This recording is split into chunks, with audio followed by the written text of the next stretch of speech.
Mika Miller tinha 30 anos quando morreu em 27 de abril de 2024. Casada há 7 anos com John Paul Miller, pastor da Solid Rock Church, sua morte deixou muitas perguntas sem respostas. Ela foi encontrada com um único tiro na cabeça e os detalhes do caso rapidamente levantaram suspeitas. Conforme segredos sobre seu passado e seu casamento vieram à tona, amigos, familiares, vizinhos e até a mídia começaram a especular. Para muitos, a explicação parecia óbvia. Mika Miller não tirou a própria vida. Ela foi assassinada. E aí galera, beleza? Tudo certo? Tudo tranquilo? Como é que vocês estão? No Crime Lines de hoje vamos falar sobre o caso de Mika Miller e seu marido, o pastor John Paul Miller, em um caso muito estranho de assassinato. Se você é novo por aqui, você está no quadro Crime Lines do canal Rafa Master, o quadro onde a gente fala sobre crimes, casos, mistérios, ou seja, toda a patifaria que o ser humano é capaz de produzir. Então galera, se inscrevam, curtam, compartilhem e me dê uma moralzinha, beleza? Tamo junto? Então solta a intro. What is the problem? Upon the family member's arrival.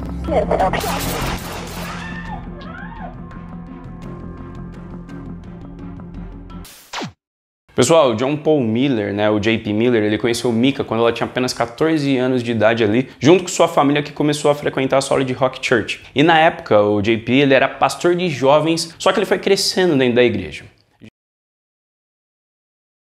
Já a Mika, aos 18 anos, ela se casou com um jovem chamado Jeremy, que era amigo de JP, que inclusive foi ele que celebrou o casamento. Então, o casal se envolveu ativamente ali na igreja, ali onde Jeremy atuava no Ministério de Esportes, e Mika, além de trabalhar na equipe de mídia, ela também passou a trabalhar como secretária e babá ali dos filhos de JP. Porém, em 2015, a esposa de JP, a Allison, ela descobriu que o JP estava tendo um caso com a Mika. E o escândalo levou ao divórcio de ambos os casais, o Jeremy e a Allison ali, Eles acabaram saindo da igreja ali da Solid Rock, onde apenas um ano depois JP se casou com Mika. E ela tinha 23 anos nessa época. E ela logo se tornou madrasta dos 5 filhos dele e também assumiu um papel mais importante lá na igreja ali, liderando louvor, fazendo designs gráficos, coordenando ministérios. E também ela era muito apaixonada por missões e ela também participou de uma missão lá no Quênia.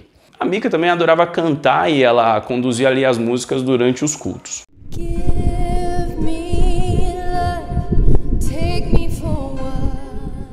No dia 27 de abril de 2024, Johnny Jacobs, um homem de 55 anos, ele estava pescando tranquilamente ali no rio Lumber, que também fica ali na Carolina do Norte, quando ouviu gritos de uma mulher. A floresta era muito densa, então ele não conseguia enxergar nada ali, Ele não conseguia ver de onde ouviam os gritos, porque eram muitas árvores e tudo mais. Só que depois o choro, que já estava fraco, parou repentinamente depois de um estrondo ali, de um tiro ali que ecoou por toda a floresta. E ele, assustado ali, o Johnny estava muito assustado, ele viu mais 3 pessoas chegando de barco e perguntou se os caras ali, se o pessoal também tinha escutado esses gritos. E todos disseram que sim. E quando ele aproximou da margem, ele encontrou uma mochila ali com pertences pessoais ali, incluindo celular, óculos, cartões e uma pequena bíblia.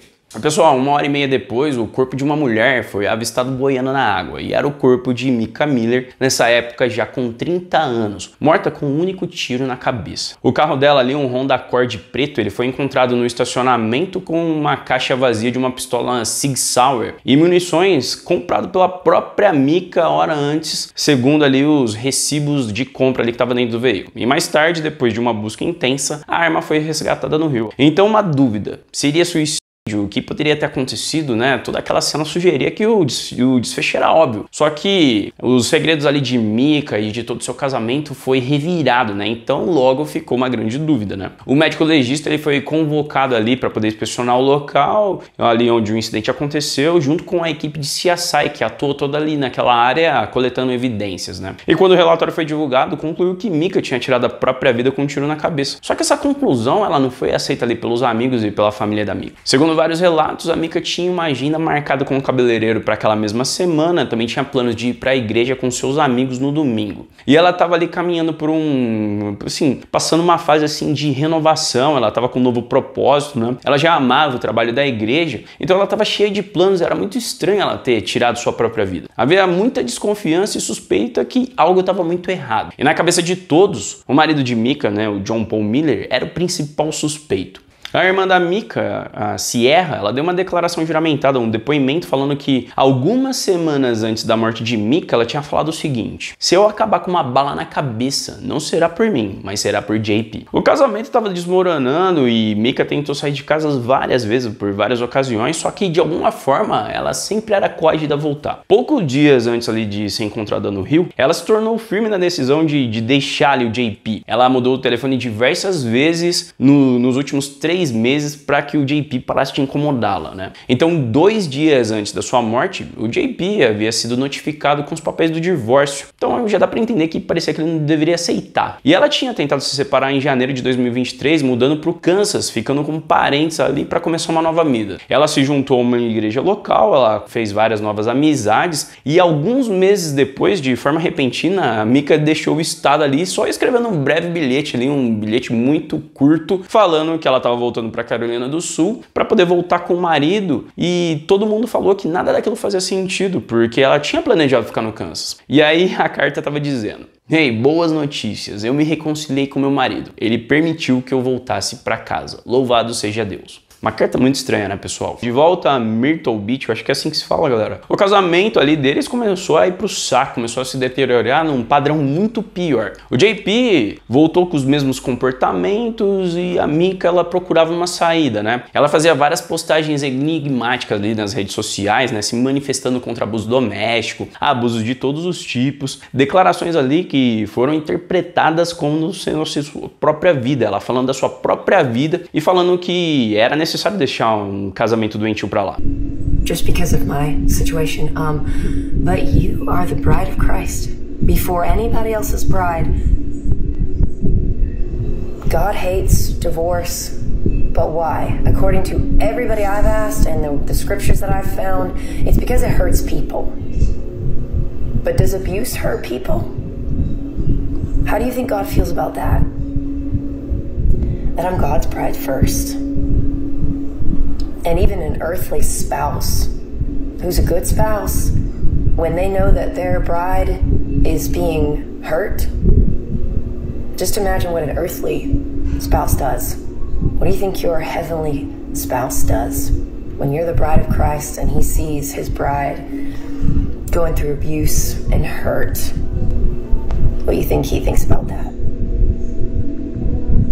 E novamente, Mika entrou com um pedido de divórcio em outubro de 2023. Só que novamente ela voltou atrás. Em fevereiro de 2024, ela retirou os papéis do divórcio e ainda foi internada em um hospital psiquiátrico contra a sua própria vontade. O JP, além de ter internado ela, também tomou seus documentos, a chave do seu carro. E quando a Mika saiu do hospital, ela denunciou que seu carro foi roubado ali para a polícia. Só que John Paul disse para a polícia que ela tinha problemas de saúde mental. Então, nada poderia ser feito, né? Ele disse que estava perto do feriado e a Mika gostava de gastar muita grana, gostava de gastar muito dinheiro quando chegava um feriado ali, de forma imprudente. Então ele justificou que teve que tomar o carro dela para que ela impedisse que ela fosse impedida de vender. E pessoal, a polícia de Myrtle Beach não podia fazer nada, já que eles ainda eram casados, o que significava que o carro da Mika também era propriedade conjugal. Então, legalmente, JP, ele não podia ter roubado o próprio carro. E depois do último pedido de divórcio no outono, a Mika ficou preocupada que estava sendo perseguida pelo seu ex-marido. E por 2 vezes ela descobriu que os pneus ali do carro dela foram cortados ali por objetos de metal previamente colocados em algum lugar. E um mecânico da concessionária Honda ali, quando ela estava fazendo o conserto do veículo, encontrou um dispositivo de rastreamento, né, um GPS preso ali no carro. E Mika, que por intuito já percebia que John Paul estava ali seguindo, o GPS só confirmou de fato que ele estava ali rastreando. E quando o mecânico retirou o rastreador, JP apareceu imediatamente na concessionária para poder confrontar a Mika. E ela disse que ia postar tudo nas redes sociais falando que ele ia pra cadeia. Só que aí nesse momento o JP acabou ficando mais tranquilo e foi embora, né? E ela fez outra reclamação ali pra polícia sobre o rastreamento do GPS. Só que o JP, muito articulado, ele fez alegações que sua esposa era mentalmente instável e que teve que rastrear ali o carro dela porque em 2017 ela foi diagnosticada com esquizofrenia. Então ele alegou, né, que o rastreamento ali do carro era para a própria segurança dela, já que ela não estava tomando tomando direito seus medicamentos. E ele também disse que um pastor, um amigo bem intencionado, ofereceu para poder orar pela Mika, e ela acreditou que sua doença com essa oração ia ser curada, né? E parou de tomar as medicações. E com as informações limitadas disponíveis ali naquela época, né, sem saber muita coisa, os oficiais da justiça ali não tomaram nenhuma providência. O veículo permaneceu na propriedade conjugal ali dos dois, né? O rastreador no carro também continuou lá. E um e-mail enviado para Mika, o John Paul, ele pediu desculpa ali sobre o uso dos rastreadores, porque ela estava ameaçando ele com esse divórcio, então ele precisou fazer aquilo. E no dia 8 de abril, Mika acusou na polícia por mais uma vez, e dessa vez ela falou que o seu marido havia postado fotos íntimas dela na internet, né? Só que parte dessas fotos estavam desfocadas, portanto, não atendia o código das leis ali da Carolina do Sul sobre fotos de nudez. E a polícia também disse que Mika, como a foto tinha sido publicada de forma anônima, a polícia não podia fazer nada e não podia nem provar que era o marido que estava por trás dessa publicação. Então, novamente, nenhuma ação foi tomada contra o pastor, embora Mika já tinha dito à polícia que ela temia pela sua segurança. Bom, a última postagem de Mika no Facebook foi em 9 de abril, quando ela escreveu assim: galera, quando coisas terríveis acontecem com vocês todos os dias, sabem do que eu estou falando. Rest in peace forever, galera, uma frase em inglês aí. Você não tem que permanecer em um relacionamento abusivo, seja ele sexual, seja alguém forçando você a usar drogas legais, abuso de álcool, abuso físico, abuso psicológico, fazendo você pensar que tudo isso é culpa sua e que você é uma mãe ruim ou que você é uma esposa ruim e não está dando o seu melhor. E pessoal, menos de uma semana depois, após a última denúncia ali de Mika, ela encontrou o GPS ali no seu carro pela segunda vez, né? O que já era óbvio, né? Porque JP já tinha falado que ia deixar esse GPS lá. E ela entrou com um divórcio no dia seguinte. E cerca de uma semana antes que os papéis fossem entregues a JP, Mika morreu. E pessoal, o único indivíduo na vida de Mika que não se importou com a sua morte foi o seu próprio marido, JP. Nos dias seguintes ao seu falecimento, lá o John Paul, né, o JP, não fez nenhuma menção sobre os problemas turbulentos ali do casamento dos dois. E no obituário descrito ali pelos amigos de Mika como uma divagação de um narcisista, o JP escreveu bem assim: galera, ela e JP são amigos desde 2009. Casaram-se em 2017, passaram quase todos os dias e noites juntos. Mika se esforçava ao máximo para ser a melhor esposa do mundo. Ela elogiava o seu marido após cada culto, dizendo que ele era o melhor pregador do mundo. E mesmo que não fosse verdade, ela também afirmava que ele era o pregador mais engraçado, embora nada disso fosse real.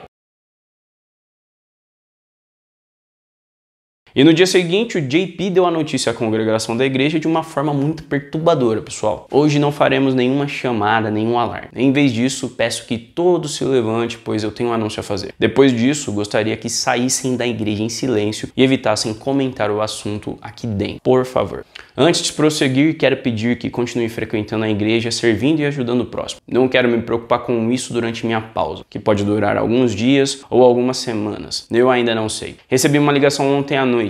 Minha esposa faleceu. Sim, foi autoinduzido. Teremos um funeral para ela no próximo domingo, às 15 horas. Estou em choque, rezem por mim, por meus filhos e por todos. Ela não estava bem mentalmente, precisava de remédios que eram difíceis de conseguir. Tenho certeza de que mais detalhes surgiram, mas peço que mantenham nossa família em suas orações. Agora deixarei o pastor Randall, meu bispo, orar. Pegarei o microfone para ele e se alguém quiser compartilhar algo, será bem-vindo. Bom, pessoal, apesar do médico legista do condado de Robson tratar o caso como uma morte suspeita, o relatório final sugeriu um suicídio devido a todo o apontamento que JP estava fazendo ali sobre o suposto estado mental de Mika, sempre declarando que a morte dela foi autoinduzida. E esse comportamento do pastor levantou muitas suspeitas, pois ele se mostrou mais vocal sobre a doença mental dela do que a sua própria história. E muitos detalhes da sua vida pessoal antes do casamento de Mika permaneceram ocultos por anos, até que, depois ali desse incidente, a sua vida começou a ser revirada ali após a morte da Mika. Em um vídeo de 2015, postado por um vizinho no Facebook, né, John Paul foi registrado em um momento de, aparentemente, psicose induzida por drogas. O cara devia estar drogado. E esse vizinho, ele postou o vídeo, comentou que JP abusou mentalmente por muito tempo das pessoas ali, controlando elas através da igreja. E com a morte da Micah, JP afirmava que tudo era resultado de uma doença mental. Ele escreveu isso no post do vídeo que ele postou lá no Facebook, né, com o JP muito doido. E as suspeitas cresceram mais ainda quando o JP teve o seu passado delinquente revelado. Ali na adolescência, ele foi fichado por dirigir sob influência de álcool e agressão. E aos 19 anos, em 98, ele dirigiu uma caminhonete com uma jovem agarrada no capô por quase 100 metros. Então, ele foi condenado a 4 anos de prisão, só que ele pôde cumprir 3 anos incondicional e mais de 500 horas de serviço comunitário, como ele era réu primário. E novas suspeitas começaram a aparecer depois de um suposto caso entre JP e Suzy Skinner, que era uma membro ali da igreja. E 4 dias após a morte de Micah, Suzy foi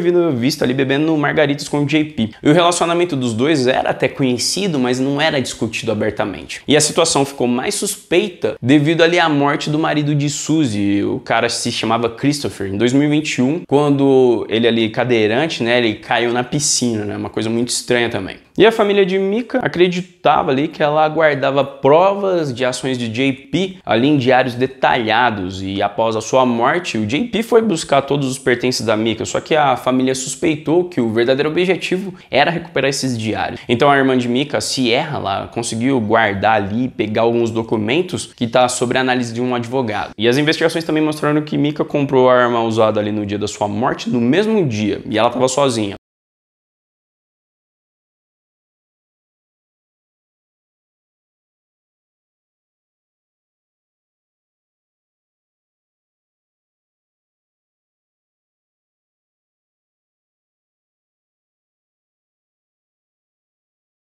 E também no telefone dela tinha várias pesquisas sobre o Parque Estadual Lumber River. Antes dela cometer o ato, ela ligou pro 911 para poder falar que ela ia fazer o que fez, né? Só que apesar disso, tinha relatos de uma voz masculina ao fundo sugerindo que alguém estava forçando ela a fazer isso, né? E teorias da conspiração ganharam mais força com acusações que essa chamada pro 911 nem foi gravado pela Micah, e sim foi gerado por inteligência artificial. Só que o JP, ele possui um álibi muito forte. Ele estava em um evento esportivo em Charleston, acho que é assim que se fala, galera. Ficava 3 horas de distância ali do local que a Micah tirou a própria vida. E ele tem registros de viagem que corroboram ali sua presença, né? O funeral de Micah ocorreu em 12 de maio de 2024 na Solid Rock mesmo, sem a presença de nenhum familiar. E durante a cerimônia, JP discursou sobre as qualidades da sua esposa e do seu relacionamento. E mais tarde, o xerife do condado de Robinson concluiu a investigação baseada ali nos fatos e evidências que estavam descartando qualquer crime. Só que isso não impediu que várias outras teorias da conspiração ali, pessoal, continuassem a se espalhar. A família de Micah, né, acreditava que a morte foi premeditada e que JP, ele construiu toda uma narrativa falando que ela tinha problemas mentais para poder preparar o que era mais fácil de concluir quando uma pessoa tira a própria vida, né, que a pessoa tinha problema mental. E além disso, a cremação de Micah foi realizada muito rápido, não permitindo que uma autópsia independente fosse feita para poder relatar realmente se ela tinha tirado a própria vida. O FBI foi até solicitado para poder ajudar em uma nova investigação, só que tudo vai ficar na teoria da conspiração, quem realmente tirou a vida de Micah, já que o caso foi dado como encerrado.